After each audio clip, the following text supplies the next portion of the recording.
কমিশনের গেট খুলে নিয়ে আসবো।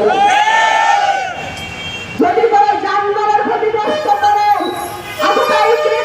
ফুলের পরিকল্পনা করেন, এক ফাতেমা তাসলিমের কণ্ঠ রোধ করেন, হাজারো ফাতেমা তাসলিম প্রয়োজন ময়দানে বক্তব্য দিবে। আপনারা হাদিকে সরিয়ে লক্ষ হাদি তৈরি করেছেন। 17 বছর শেখ হাসিনা বঙ্গবন্ধুর গান শুনিয়ে এক একটা বঙ্গবন্ধু বানায় রেখে গেছে।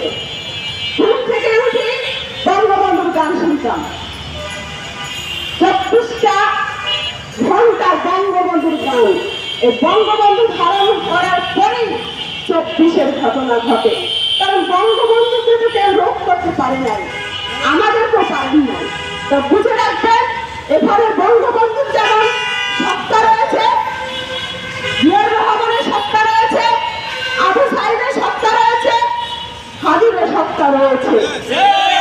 যারা যুগে যুগে দেশকে দিয়েছে তারা কোনো দলের নয়, তারা সমগ্র জাতি। আমরা ভদ্র রাজনীতি করি, যারা দেশের জন্য জীবন দিয়েছে, দেশের জন্য কন্ট্রিবিউশন করেছে, তাদেরকে পূর্ণ মর্যাদা আমরা দিতে চাই। আমরা হিন্দুদের রাজনীতি করতে চাই, সকল মানুষের সকল ধর্মের অংশগ্রহণের রাজনীতি করতে চাই। সহিংসতার রাজনীতি আমরা এড়িয়ে চলতে চাই, সভ্যতার রাজনীতি আমরা গড়ে তুলতে চাই। সেই প্রজন্ম বড় হয়েছে আই লাভ পলিটিক্স করে, সেই প্রজন্মকে আমরা বলতে বাধ্য করবো আই লাভ পলিটিক্স। সেজন্য আমাদেরকে বাধা দিচ্ছেন। আপনারা জানেন, আমরা কোনোভাবে 300 আসনে প্রার্থী দিলে, আমরা কোনোভাবে যদি সরকার গঠন করি, তাহলে আপনারা আর এই কালোবাজারি করতে পারবেন না।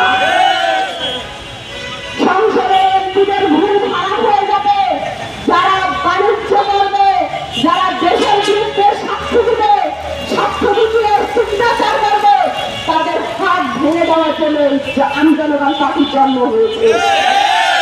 সংসদে যাবে কি যাবে না সেটা পরের বিষয়। আপনি তো আপনার হিসাব কষে নিয়েছেন, 12 তারিখটা পার করার ব্যবস্থা করছেন, আপনি কোথায় পালাবেন? আপনাকে আমরা পালাতে দিব না। আমরা এয়ারপোর্টে আছি, আমরা সকল জায়গায় আমরা বসে আছি। ওর থেকে যেখান থেকে পালাবেন সেখান থেকে টেনে ঘুরতে আপনাদেরকে জনগণের কাতারে নামিয়ে এনে আপনাদেরকে জনতার মঞ্চে আমরা বিচার করব। জনতা যদি একবার ঢুকে যায়, জনতা যদি একবার ঢুকে দাঁড়ায়, আপনারা কিন্তু এই গণজোয়ার ঠেকাতে পারবেন না।